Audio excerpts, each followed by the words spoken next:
Hi chat, today I'll be ranking all 6 level towers in TDS. I'll see if these towers is useful again since the rebalance update dropped. Before I start, make sure to like and subscribe. Let's get to 300 subs. Okay. Anyways, let's get started ranking. The first tower I'll be ranking is Crook boss. I will put it at 8 tier. This tower before was kinda mid because it has okay-ish DPS and damage. However, the goon's HP and damage is actually pretty good, not gonna lie. Crook boss overall is not really a great DPS / spawner tower for mid to late game.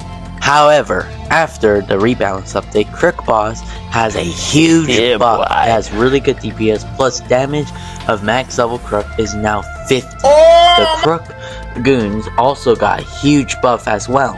This tower went from trash to one of the most overpowered spawn towers in TDS.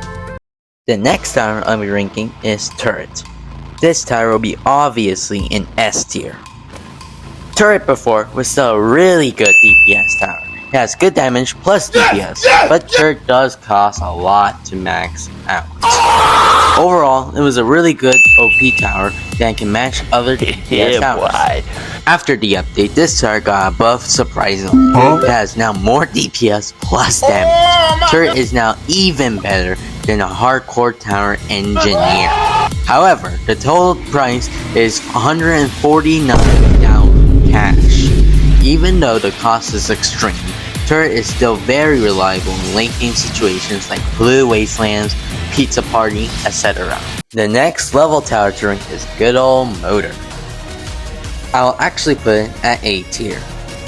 Mortar before was actually pretty good, has okay DPS / damage. However, its splash damage and DPS is really solid.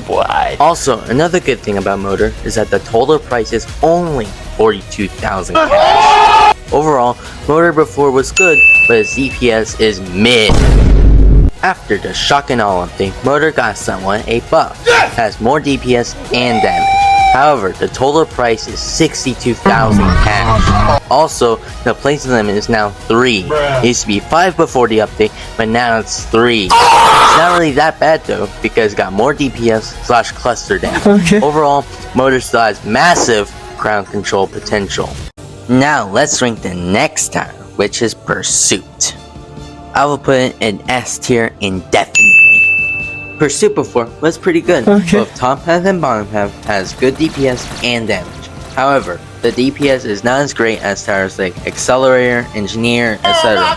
Also, the total price for these towers is not bad too. Overall, Pursuit is a good DPS tower that has lead, flying, and hitting. Only in bottom path though. After the shock and awe update, Pursuit has gotten a huge buff. Top path has way more DPS than before, but bottom path they got a decrease in DPS though.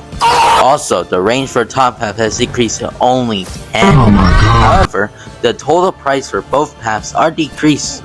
Bottom path Pursuit also has an increase in missile DPS and splash damage. Overall, this is an improvement. Pursuit is still an OP tower that can be used in game modes like Hardcore, Blue Wastelands, and even the Ducky Revenge event. Now, let's rank our second to last tower in this video, Mercenary base. I will put it at S tier. Merc base before was very overpowered. Rifleman has good DPS plus hidden and flying detection.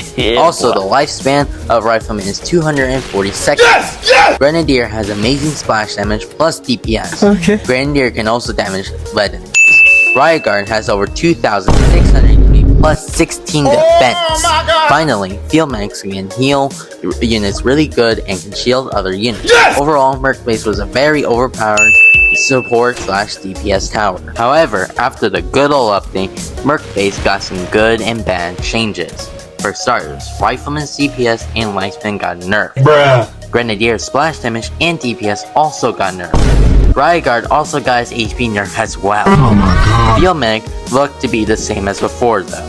However, the spawn rate has went down, meaning the units can be easily spammable. This can be easily used in solo polluted places. Also, Merc base can be very good in easy mode speedruns. Overall, Mercy base is still a very overpowered tower that can be used in practically any game mode. Now everyone, let's rank the final tower of this video, Gatling gun. definitely 100% putting this in S tier.